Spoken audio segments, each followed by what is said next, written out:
Kristine, remember when you were a kid and you thought that your career was going to be this like perfect straight line trajectory? Oh my, yes. That is not at all what happened. It ended up being way more of a squiggle than I could have ever imagined. And I am so happy that I embraced all of the squiggles along the way.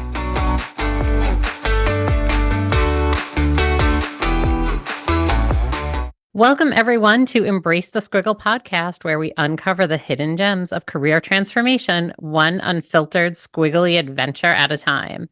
We are Colleen and Kristine. And this is Jill Rodowicz. I am so excited to talk to Jill today. So, Jill, we always start these with how we found our podcast guests. And I have to say that I have known you since you were 16 years old and a young high school student when I was running a volunteer department at a hospital, and you came to volunteer because you were going to be a surgeon at the time. So I can't wait to hear about your squiggly career and see kind of how this has all evolved through the years. Welcome. Thank you.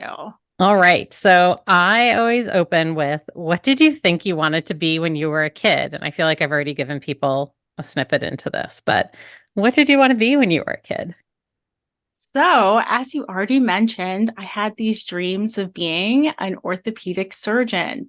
And it was because I had actually had cancer when I was a kid, and an orthopedic surgeon had, quote unquote, saved my leg, like from amputation. And so I was just so inspired. So obviously, I just had to be this thing because I was given, my part of my life back. So I was so inspired. I need to help these kids. And I was imagining me left and right, just like saving limbs all over.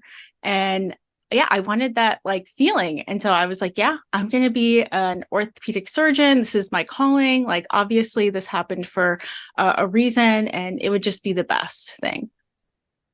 I remember that summer because you were the first student that I was able to manage to get into an operating room. You were working with Dr. Daryl Ruark, right? Who was one of the few doctors who thought it was a really cool idea. We were at a hospital that didn't have stadium. So like if you, someone who watches Grey's Anatomy, right? There wasn't that place where you could sit and watch surgery. You were legitimately in the room with the whole team standing there at age 16. Yeah, I was like, I felt a little bit out of my league. Like, how am I allowed to be in here? And even the first surgery that I saw was cleaning out an arthroscopy of a knee. And I'm standing there, in my gown, and suddenly I'm starting to get splattered with, material from this body, like blood and tissue and who knows what else. And then Daryl's like, oh, come up. Do you want to come take a look into the knee? And I'm thinking, this is crazy. So I go up, I stand up, and I look into that knee. And then I was like, oh God, I need to quietly step back. I don't want to make a scene. So I quietly stepped back. I grabbed a nurse and I said, I think I'm going to go down. And so I went out and I laid in the hallway just in front of everyone. So that was a fantastic opening to that. I was like, oh God, can I even handle this? And you did. I mean, you handled it for, I think you came back for like 2 more summers, right? Came back a couple of times to kind of hang out with our fun little crew. So let's fast forward. So you obviously are not an orthopedic surgeon now, unless I missed something along the way. So what did you end up doing? What did you study in college, and what was your first job after that? Yeah. So in college, I initially started on a track of pre-med, and I actually learned my first year that there were some tests I should have taken like the year before. And suddenly I just let overwhelm basically consume me. Like, oh, I'm thinking I'm already behind. And I did what I could to try and like pass those exams and like get what I needed to get in. But ultimately I was just like, okay, something's not working here. Like, I'm putting myself through the ringer. I don't feel good about this. And I need to switch. So I switched to anthropology. And I had dreams of being, the next Indiana Jones.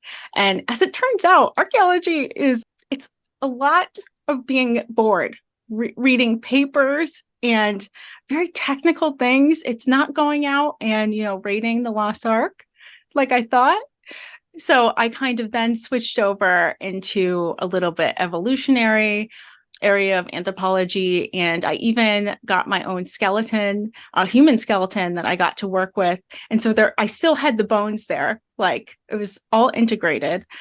But then I graduated with an anthropology degree. And then I realized, oh, there's basically nothing you can do with this, like practically. So I was like, okay. I had already been working at Walgreens as like a front store type clerk. And one of the pharmacists asked me to come back and maybe work in the pharmacy. So I was like, okay, I'll just do this while I finish college. And as it turns out, I didn't want to be uncomfortable. And staying in pharmacy was what was comfortable for me. And that's what I let the thought of discomfort like hold me back from the things I wanted to do. So I did that for the next like 12 or 15 years. I feel like lots of us do that, right? Like we get really comfortable in something and we don't want to leave because it's known, right? The fear of the unknown is really scary. It really is. And just feeling uncomfortable when we feel that, we think that there's something wrong, actually wrong. Where when we feel that discomfort and sitting in the unknown, that's actually when the most growth happens. Learning to hold ourselves in that space and not attach to outcomes and get curious is when we can move ourselves to the next level. I've been there. I've been I've sat in the comfortable zone for far too long in a couple of my careers, or my career chapters, let's call them. So I can empathize with that for sure. Yeah, you've totally outed yourself as a coach. The way you just said that. Did you like that language? I loved it. That is my language. I understand it. I've got you. I love it. All right. So Jill, that leans right into like, what do you do now? So what have you leaned into now? So I get paid to help people make decisions quickly and that really align with their personal values. So I help them to question what they believe now that's currently preventing them from making the progress they want to make in the direction they want to go, and from really being the person that they want to be. So I show them what they want is possible, and I help them to create it. I am a life coach now. Jill, tell us, how did you make that pivot? Like, what was that turning point or that aha moment or that, just what made you pivot in that direction at a pharmacy? Sure. So I think that I've always been a bit of what's called an old soul, or, saying that very politely. I was an odd child, very weird. I would constantly question my existential existence, like why are we here? What is good? What is bad? Like I even have like these old diary entries that I'm like, whoa, 15-year-old me wrote like, oh, I don't think that, good and bad really exists. I think it is just, we come up with it and interpretations of what is. And I'm just like, whoa. So I've always like been searching for something that is greater than me. And I've never taken to any particular religion besides for really Buddhism.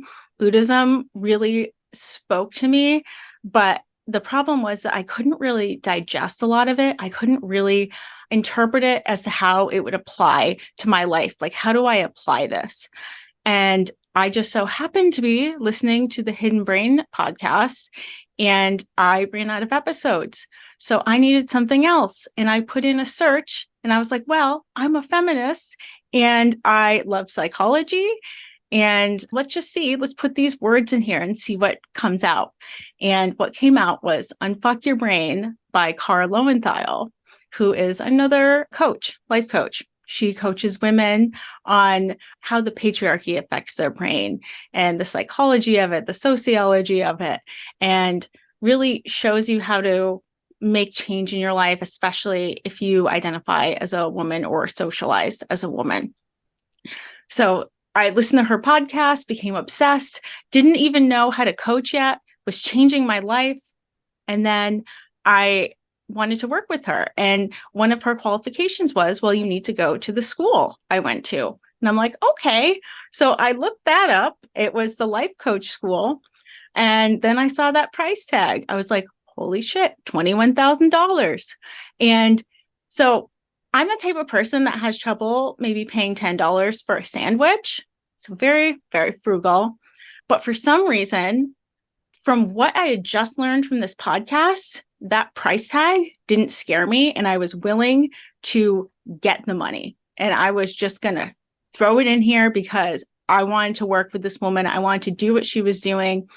And I wanted to know how to help myself on a deeper level. So I did it. Well, it was an investment in yourself, right? I feel like, you really hit the point that you saw you were worthy of investing in. Yeah. And it's so weird to think about that, now to think that I wasn't worthy, at some point, but it really is. It's just a simple switch of a belief.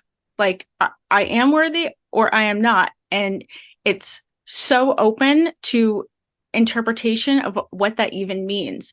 And so since I got to define, I realized, I get to define this. You work on defining it and you make it true. I love that. And so you went to this training, you did your coach training. So was it coach training or was that just So it was a 5-day live training. You could go live. I went virtual with COVID still being kind of a thing. Yep, makes sense. Yeah. And on day one, I was like, I'm just going to try out, since now I know a little bit about how to coach, I'm going to try this thing out, this thing called the model. And the model is we have circumstances or facts in our life that exist. We have thoughts about them. And those thoughts cause our feelings or the emotion, one word. And those cause us to either take or not take certain actions. The feelings are like fuel. And then the culmination of those action or inactions creates a particular result that we create for ourselves in the world. And so I had learned this model. Okay, great. I know the basics. Let me just try it out. So I decided I wanted to know why I felt annoyed when sometimes my boyfriend would come by and he would kind of squeeze my butt. I was like, why am I annoyed by that? So I was like, I'll just figure it out with the model. So I put in, okay, boyfriend squeezes my butt. And what was my thought about that? I couldn't think. So I was like, well, I'm annoyed about it. So you can go, well, why am I annoyed? And then a sentence popped up in my head and it was, I'm being disrespected. When I think I'm being disrespected, I feel annoyed. And then when I'm annoyed, I don't say anything. I don't tell him I'm annoyed. I criticize myself for thinking I shouldn't be annoyed. I ruminate about it. And I judge myself for the feelings that I do have. And so then I was like, okay, what's my result here? And I'm looking at all those things and I'm like, oh my God, I'm disrespecting me with my actions. And then by day one, I'm crying on the couch, eating my leftover nachos from the day before. And I was like, oh my God, this hurts, but I can't wait to do more. So yeah, that was like just day one. So you can imagine. Day one, figuring it out and uncovering things right away. Mm-hmm. Coach training, your life will never be the same. Full stop. It really won't. Oh my God. And I don't think people realize yes, sure, you're putting skills in your toolbox and resources and the personal journey that individuals embark on. Like it's the craziest experience and yet the most powerful experience. Yeah, the training itself. If I never used, my training, never coached another person, and I knew that was true, I would do it all over again. Like if it was just there to help me, like 100%, I would pay it and not even think about it. Yeah. I said the exact same words. I feel like almost all of us do, right? Yeah. When we do that sort of training that we want to then bring out into the world, right? The training that motivates you to be like, okay, I'm ready to quit my job, or I'm ready to like double down on this. Like, this is the path I want to go down, right? Because you sign up for the training thinking you want to do that. But if you finish the training and you are, right, it's like you're zeroed in on this is my next step, which it sounds like is what you did, right? You finished that training and then what happened? Yeah. So I finished my training. I took a year to get certified. And then once I got certified, I was like, okay, how do we start a business? And I made a website and, cried many hours over that website. And the fact that I didn't know how to do everything, even though I had never made a website before, lots of long hours of research of, what's the difference between LLC, sole proprietorship? What kind of social media posting do I want to do? What else am I going to offer, potential clients? And I ended up getting really wrapped up in all of that stuff to the point where I was like, I don't know how to move forward.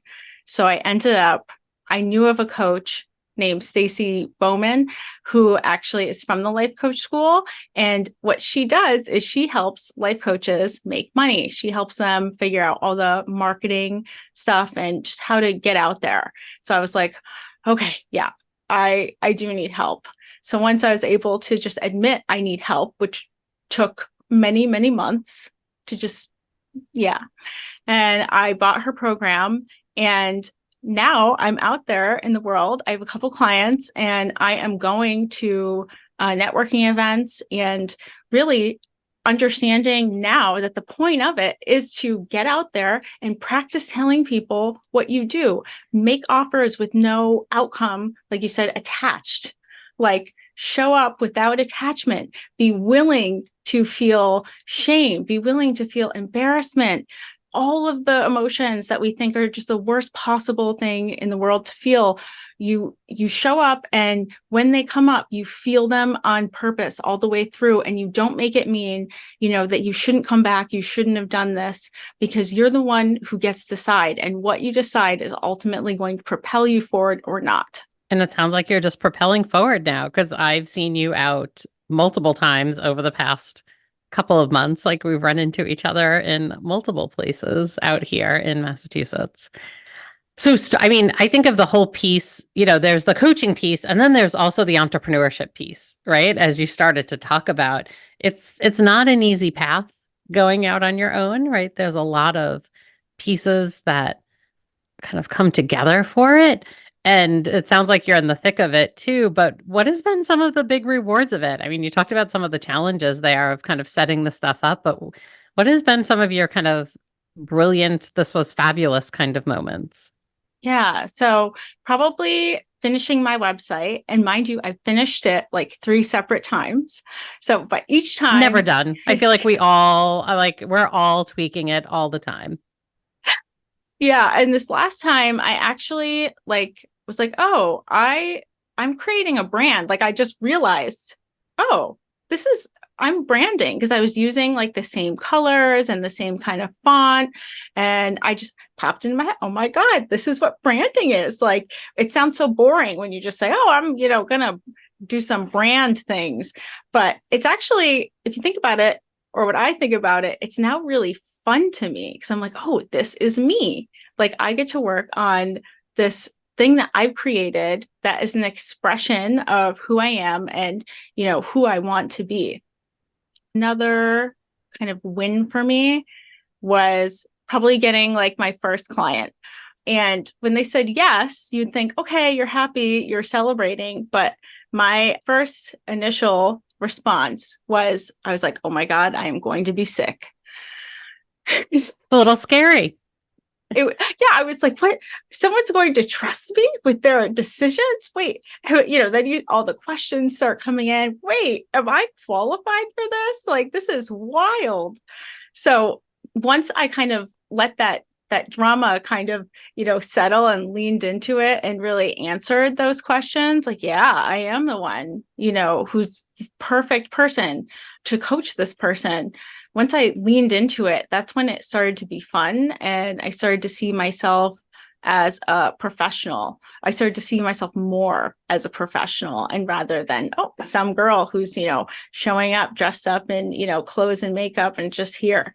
Like, I'm a life coach. It's getting easier and easier to say every time I show up somewhere. Hi, I'm Jill. I'm a life coach.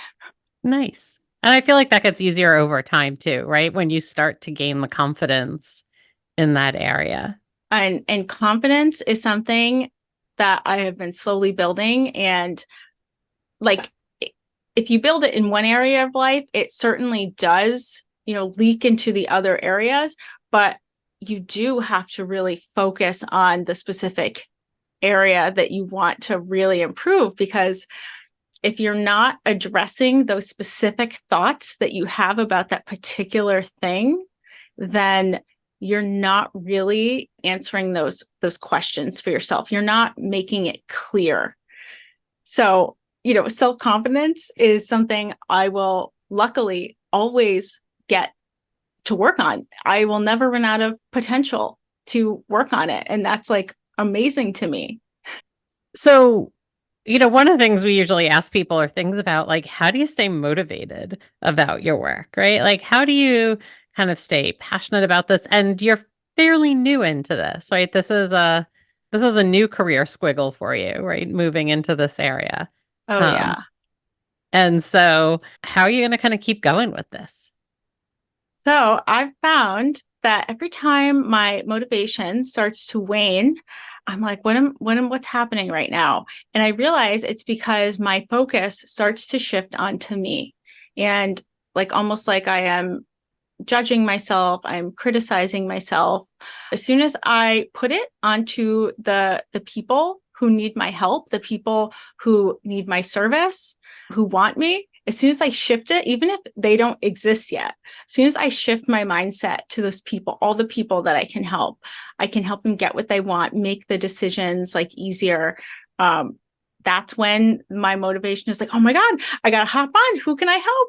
Like, so giving myself like a plan at that point. It's like not just like I can get excited pretty easily, but if I don't have a plan in front of me, then that's where I can get a little bit lost. Like, so being kind to myself, taking a deep breath, sometimes shutting the computer off, going outside and just doing something there is learning to take a break.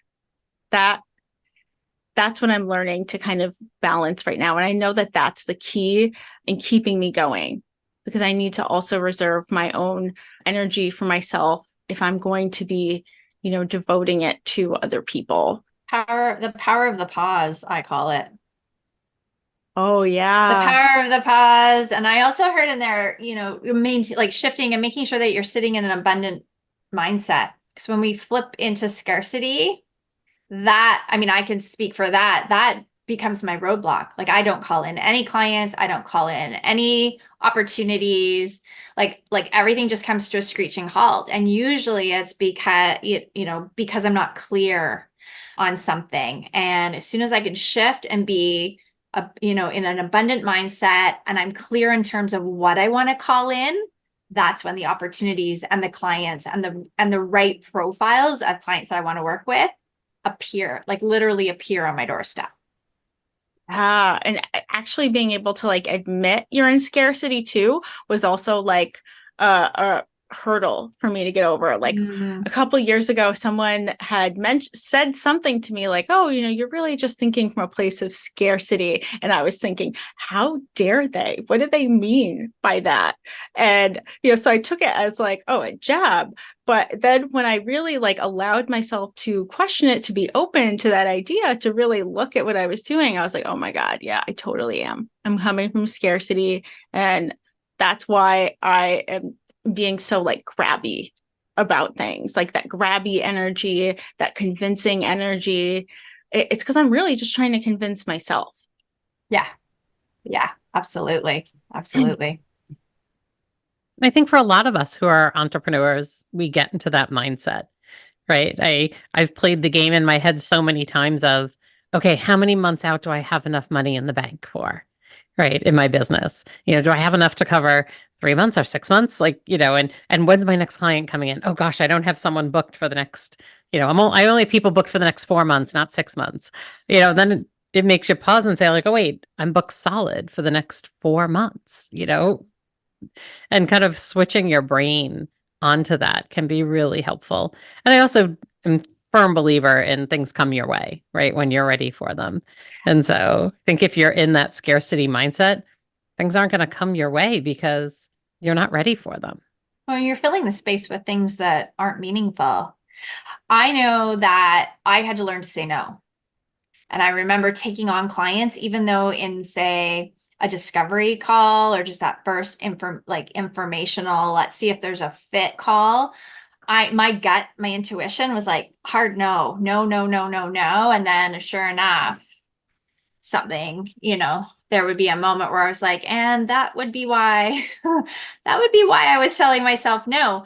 And really just listening to that, but being able to say no, it allows, again, it just creates the space for what you really want and the profile of client or the project or whatever it is to find its way to you.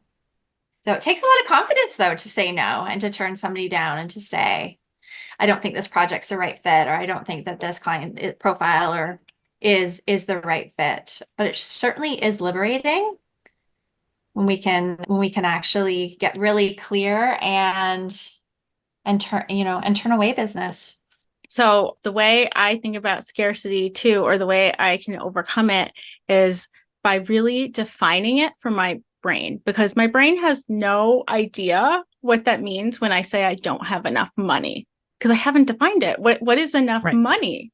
So in coaching, you literally have to tell it what's the number that is enough. And then when we reach that, what's going on here? We're at the number. So that's how we know it's not actually the amount of money that's causing us to feel like that. It's actually us thinking it's not enough. When you realize that difference, that's when you can really dive deep and really switch your thinking if you want to. Oh, I love that line there though, Jill, if you want to, right? Because that's the key there, right? When people come to you, they need to want to make the change, or we need to want to look at things differently. Have you had some people who you're like, this is my ideal client these days, right? Who's the best kind of person to work with you? The best type of person to work with me is someone this is what I like to work with. I really like working with people on their relationship problems. So in their dating lives or in their relationships with a romantic partner. For some reason, I really identify with this. I've had to do a lot of work on myself on this area of my life. And for some reason, I get it. I love hearing when, people are, I'm having trouble with this and this, and I just love showing them how, their mindset is contributing, and to show them that, oh, you can choose to be a victim, but you're going to have to bring along this suffering with you if you keep choosing the victim. But if you can potentially be open to giving up that role as victim, if you are open to it, then we can give you some power back here, and you can make changes in your life and in your relationship, and you don't even need your partner to do it. I don't even need to talk to your partner. I've got you, and that's actually where all the change needs to come from. Nice. All right. So before we wrap, we have a couple of things we love to do at the end here. And the first is asking you, what is the one piece of career advice you have for our listeners? I think it would be to really embrace discomfort and really understand why that discomfort is happening. So if you feel uncomfortable because you want to make a career change, I want you to really ask yourself, why? Is it, because I'm afraid of what other people are going to think? Am I afraid of what my partner is going to think? Am I afraid what the world's going to think? What do I think the world generally thinks about it? And then get really clear on your reason for that discomfort in your body. And then I want you to make a very conscious decision and decide, is this a reason that really aligns with who I am? Is this a reason I want to keep? Is this belief serving me as the person I am now and the person I want to become? Oh, great last line there, right? Is this belief serving me and the person I am and want to become? All right, Kristine, I'm going to toss it to you. Do you want to do our rapid fire fun questions here for Jill? Okay, are you ready, Jill? We've got 5 fun questions. So we want to know, are you a cats or dogs person? Oh, cats. I got my little baby right here. Oh, so cute. Are you an adventure or a relaxing kind of vacation person? Oh my God. Adventure all of the way. Like I am either scuba diving, I am caving, or I am rock climbing, or whatever terrain, I'm going to make it an adventure. Love it. Okay. Pen or pencil? Ooh, a pencil, because then I can erase my mistakes. Are you a mechanical pencil or are you one of those old-fashioned HP, I think they were yellow with an eraser on top kind of pencil? Mechanical all the way. There you go. I can even conserve like a little bit, of the environment by just ordering the little leads. Too funny. Oh, that's awesome. I'm the sharpener kind of pencil. Are you salty or sweet?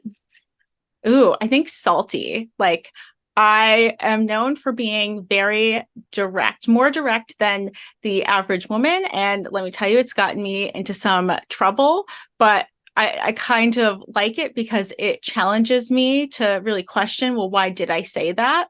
And I get to like really decide. It helps me dig deeper into me and who I am and if I like it. And are you Excel or PowerPoint? Oh, I think I would have to be Excel because I also did a minor in IT. So I have a little bit of programming and a little bit of a data analyst course. So I love spreadsheets and all the like math and things you could do with them. I love it. Awesome. Well, thank you. Thank you so much for being our guest today and sharing your squiggle story. If any of our listeners want to connect with you, where can they find you out there in the world of social media? So they can either go to my website, becomewhatyouarecoaching.com. They can find me on Instagram, Become What You Are Coaching, and Facebook. If you search Become What You Are Coaching again, I'm very easy. Guys, find me. Very easy to find you. Well, we'll have to, I don't think I follow you, so I'll have to go and source out your social media sites as well. Well, and for all of our listeners, thank you for joining us today. You too can follow Embrace the Squiggle on Instagram and stay connected with myself at Kristine.Thody on Instagram and Kristine Thody on LinkedIn. And Colleen, where can our listeners find you? Sure. I'm at Colleen Delve on Instagram or Colleen Delvecchio on LinkedIn as well.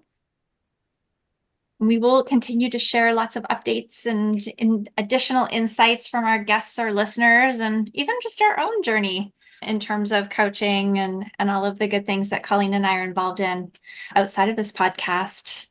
So please don't forget to like and subscribe and join us again as we embark on a transformative journey of professional discovery with all of our fabulous guests.